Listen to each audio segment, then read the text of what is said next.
when you win an award at the CT Barber Expo. Hey, good evening. Good evening. I want to thank everybody for coming out to the CT Barber Expo.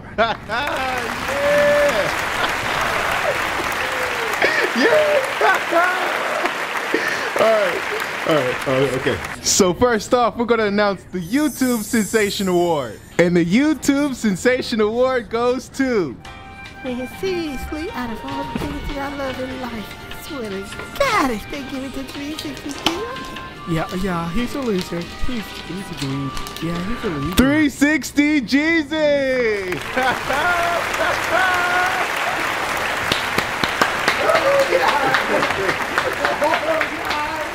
I can't believe it! Oh God! Oh God! Oh God! Okay! Okay! Alright, everybody listening? Oh God! First off, I would like to thank God! Oh God! And I'm not just saying that because this is the typical thing to say. I really mean it from the bottom of my heart. Oh God. Okay. Okay. Second of all, I want to thank Uncle Kev. Oh God. Uncle Kev for holding me down. When I was homeless in the street, Uncle Kev was there to lift me up when I was down. And I'm telling y'all, I was down. I was down, y'all. And Uncle Kev put me in the game. Okay, now let me, y'all, while y'all turning on the music. Wait a minute, while y'all turning on the music. J Majors, turn off the music. I'm not done. I'm not done yet. I'm completely just begun. Okay, okay, next one. I want to thank my fans. Oh, God. My supporters. Okay, you didn't have to come up here and interrupt me. I want to thank all my supporters. Everyone that looked out, if you learned something from me, if you watched me just because you liked me. Oh, God. Oh, God. Oh God, we all told y'all, no, y'all turning on the music again. Come on, y'all know, I still got more to say. Though. J Majors, tell the DJ to turn it back off. Turn it back off. Yeah, I'm just saying. We have more contestants, so I'm gonna need you to hurry up and... Okay, Actually, you need to get off stage right now. Listen, I got one more thing I need to say, okay? To my fans. You need to get off the stage. I understand that, but get your hands off me, man. To my fans, I want to tell y'all, when the going gets tough and the tough gets going, you go, because you got to follow your dreams. Oh God. Oh God, okay. 360 Jeezy and everything, but you need to get off the stage. Okay, I understand. I will be off in just a minute. Please. To my fans, everybody out there, listen to me, okay? If you want something in life, you got to take the extra leap of faith to just do it. You feel what I'm saying? The extra leap of faith, ladies and gentlemen. It's your faith that heals you. It's the power of Christ that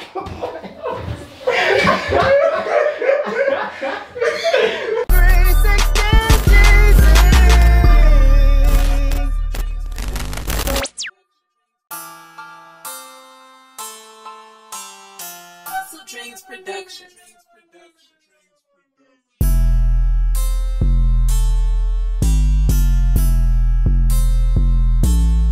So before you cut the afro, you want to make sure you pick out the hair first. You alright? The reason why you want to do that is because you want to cut into the afro with it picked out, stretched to its maximum potential. You never want to start cutting hair and everything is messed up. You want to make sure your canvas is completely neat.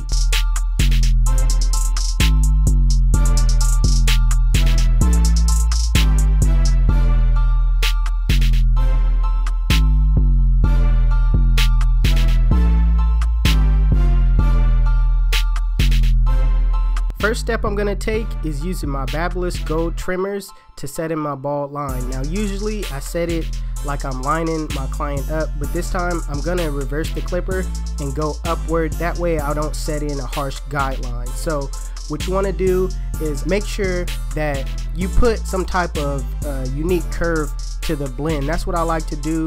That way your blend could come out unique and not standard, and you know, it won't look like everyone else's.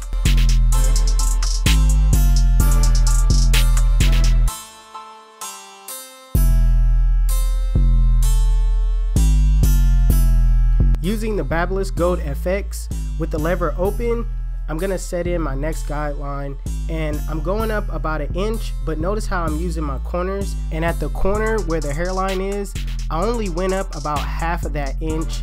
I make sure I get wider as I go to the middle and more narrow as I go to the end, because the reason why I'm doing that is I want to make the hairline as dark as possible, and that's one of the tips that I use to make my hairlines dark. I don't really fully go up that full inch near the hairline.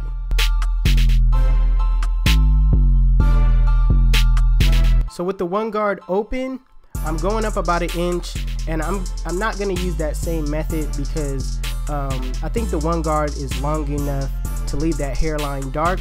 So I'm just going to go up about 1 inch and making sure I keep it consistent all the way through. And remember, utilize your corners of your blades as much as possible. You don't want to use the full blade the whole entire time, because maybe you may not have any space, you know what I mean, and you might cut off some areas that you don't want cut off. So make sure that you utilize the corners of the blade. So when it comes to the 2 guard open, I'm not going to be going up 1 inch or anything. I'm basically going to be scooping out, just trying to get that bulk cleared at the top so it can smoothly run into the afro. So, and also sometimes you may not even have to use the 2 guard. You could also freehand it, you know, if you're more experienced. Putting back on that 1 guard with the lever open, in a flick out motion, I'm just gonna flick out between that 1 and the 2, just trying to clean it up, do some detail work. Sometimes you're gonna have to go back and really perfect certain areas, so don't be afraid to slap back on that guard and you know, go at it again. So with the 0 guard closed, in a flick out motion, flick out that middle line. Notice how I'm using my corners basically the entire time, alright? And I'm just working in that area where the line is, and as I go up, I adjust the lever.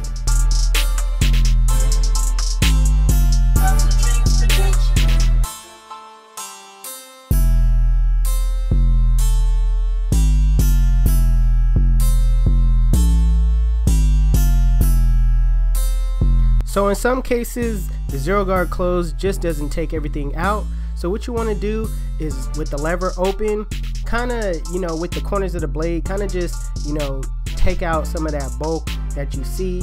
It's basically just doing some detail work. I'm just basically doing it early. So yeah.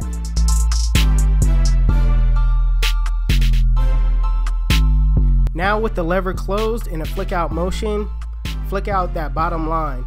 Now, same thing goes with the lever closed. I'm using my corners the entire time, and you know, as I go up, I adjust the lever.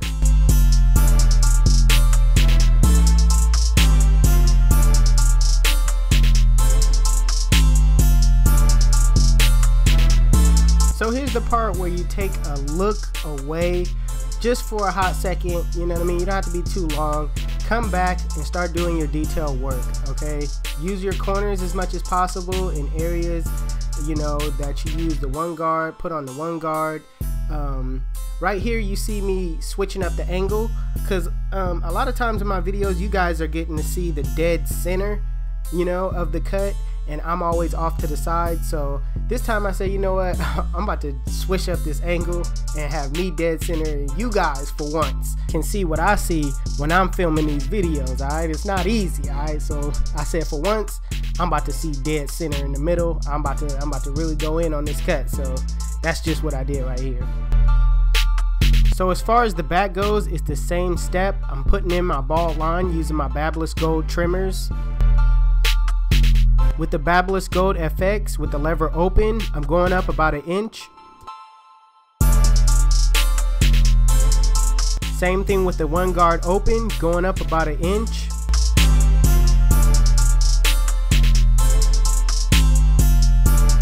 With the 2 guard open, I'm scooping out into the Afro. With the 0 guard closed in a flick out motion, switching up my technique completely as far as putting in the blend from flicking out. I'm just flicking out that middle line.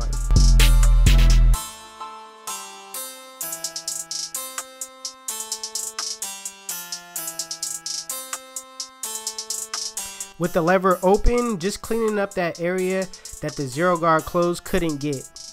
With the lever closed in a flick out motion, flick out that bottom line. And last but not least, you make sure you do your detail work.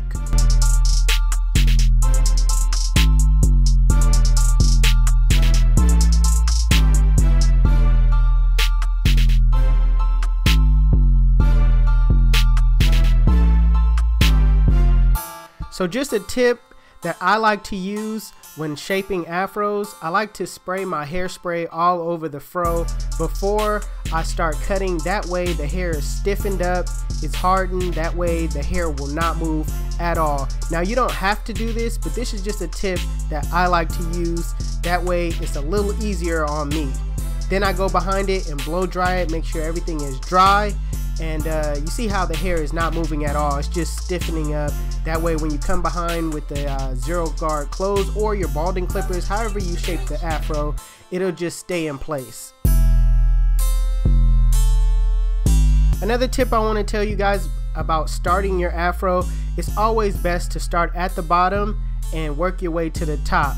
You know, it's easier to get that circular motion if you start from the bottom and work your way to the top, because it's harder to get a round shape going side to side, starting from the top down. It's easier for your hand rotation to start down and working your way up.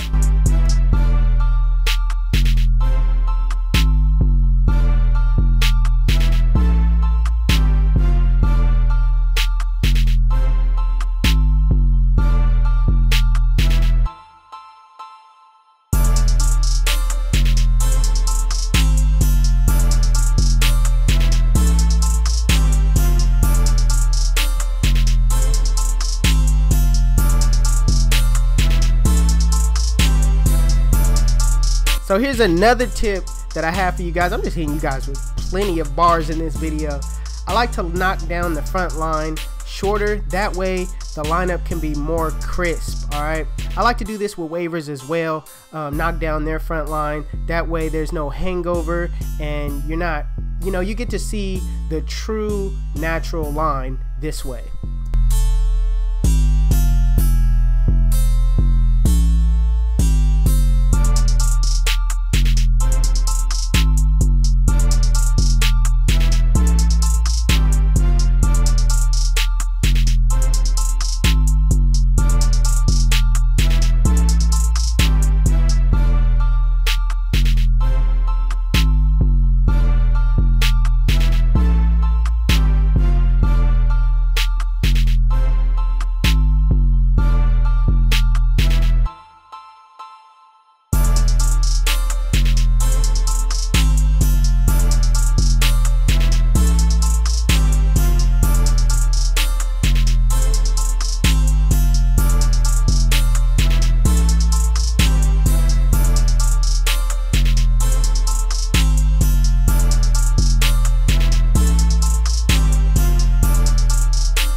I want to give a big shout out to Get Beam for hooking me up with this magic pencil. He didn't hook me up with this particular one, but when I was down there, he did hook me up with a different one, which I used it all. So yeah, again, shout out to Get Beam. When I was down there in Chicago, he put me on this pen. This is how you get that white ash mark on your lineups.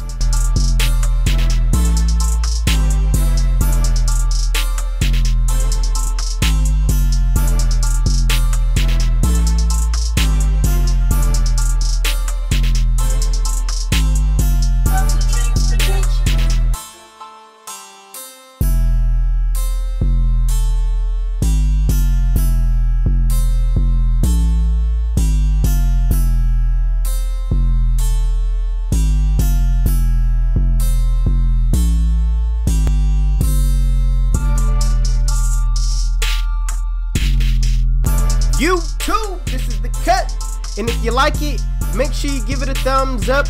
If you're new to my channel, please hit that subscribe button. Hey, if you like the beat, make sure you go over to HustleDreamProduction. His YouTube channel will be in the links in the description below. Also, if you want to know where you can find any tools that you've seen in this video, the links will be in the description below as well. You guys can follow me on Instagram and Snapchat. My Snapchat is Jeezy360 and my Instagram is 360Jeezy. But it's your boy 360Jeezy, and I'm out of here. Cheers!